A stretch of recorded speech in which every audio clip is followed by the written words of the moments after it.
नमस्कार। वर्तमान समय में कोरोना संपूर्ण विश्व की एक बड़ी परेशानी बन चुका है। इससे संपूर्ण विश्व को सिर्फ जनधन की हानि ही नहीं, आर्थिक हानि भी हो रही है। कोरोना एक ऐसी महामारी बन चुका है जिसका जवाब संपूर्ण विश्व के पास वर्तमान समय में नहीं है और कहा जा रहा है कि अभी इसका चरम आना बाकी है। तो क्या हम लोग इससे हार मान जाएंगे? नहीं।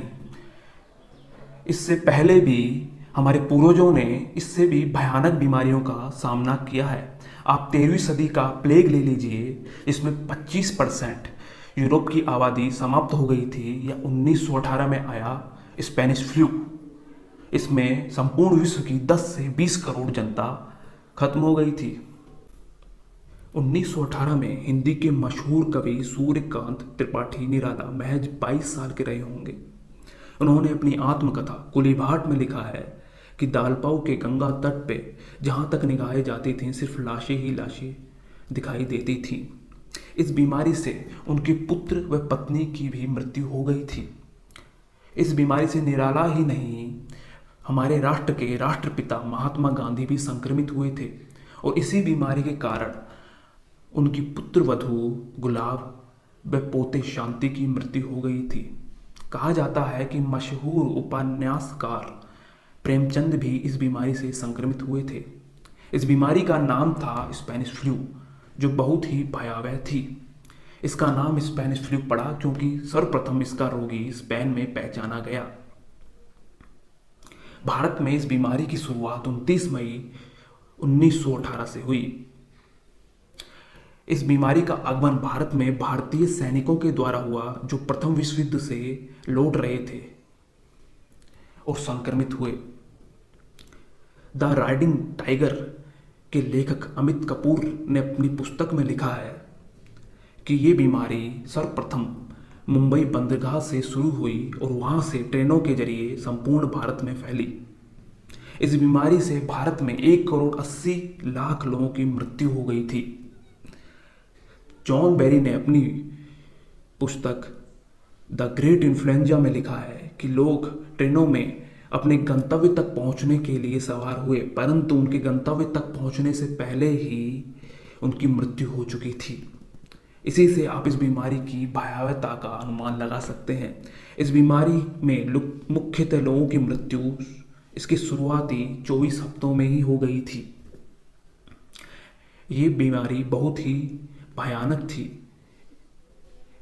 इसमें पीड़ित को फेफड़ों में बहुत पीड़ा अनुभव होती थी और पीड़ित की त्वचा का रंग शुरू में नीला, बाद में बैंगनी और अंत में काला पड़ जाता था।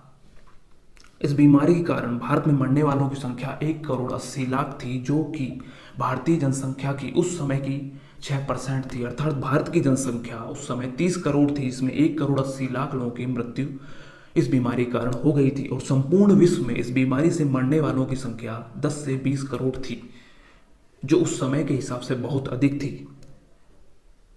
द जॉन बेरी ने अपनी पुस्तक द ग्रेट इन्फ्लुएंजा में लिखा है कि 10 करोड़ आबादी वाले अमेरिका में इस बीमारी से 6,75,000 लोग जान गंवा चुके थे।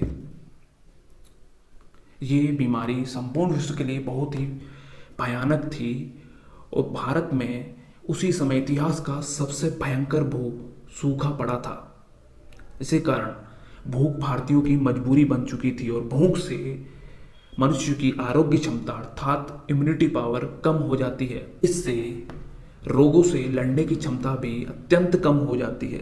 इस बीमारी के समय भारत की कुछ कमियां भी उजागर हुई, भारतीय समाज की कमियां जो कि हजारों समय से चली आ रही हैं। इस बीमारी के समय भारत में स्त्रियों की मृत्यु अधिक होने लगी, या यूं कहा जाए कि इस बीमारी से मरने वालों में स्त्रियों की संख्या अधिक थी, क्योंकि स्त्रियों के साथ खाने में पुरुषों की अपेक्षा भेदभाव किया जाता था। उन्हें पुरुषों की अपेक्षा कम भोजन दिया जाता था। इससे उन्हें भूखा रहना पड़ता था और उनकी इसी कारण इम्यूनिटी पावर, आरोग्य क्षमता बहुत कम हो चुकी थी। इसलिए मरने वालों में स्त्रियों की संख्या अधिक थी। ये जो कमी है भारतीय समाज की वर्तमान समय में भी भारत में मौजूदा है। भारत के कई हिस्सों में, भारत के कई हिस्से इसी प्रकार अभी भी पिछड़ेपन में पल रहे हैं। इस बीमारी के कारण भारत की विकास दर इतिहास की सबसे कम आंकी गई विकास दर थी, जो कि माने 10.8% थी। और इसी बीमारी के कारण भारत की मुद्रास्फीति रिकॉर्ड स्तर पर थी। परंतु हमारे पूर्वजों ने इस बीमारी पे काबू पाया था। उस समय विज्ञान अपनी आधुनिक स्थिति में भी नहीं था, अर्थात विज्ञान की जो स्थिति अब है, अनुसंधान जो हुए हैं वो उस समय एक सदी पहले विद्यमान नहीं थे। परंतु हमारे पूर्वजों की इच्छा शक्ति ने इस बीमारी पे काबू पाया था। इसलिए डरिए नहीं, कोरोना के कारण आपको भय नहीं होना चाहिए। आपको सावधानी रखनी है, दूरी बनाए रखिए, मास्क साथ लेकर चलिए, परंतु कोरोना से डरना नहीं है। जीवन शैली में कुछ बदलाव अवश्य हुए हैं, परंतु इसका मतलब ये नहीं जीवन समाप्त होने को है। जीवन में आगे बढ़ते रहिए इसी प्रकार और सावधानी लेकर चलिए। नमस्कार।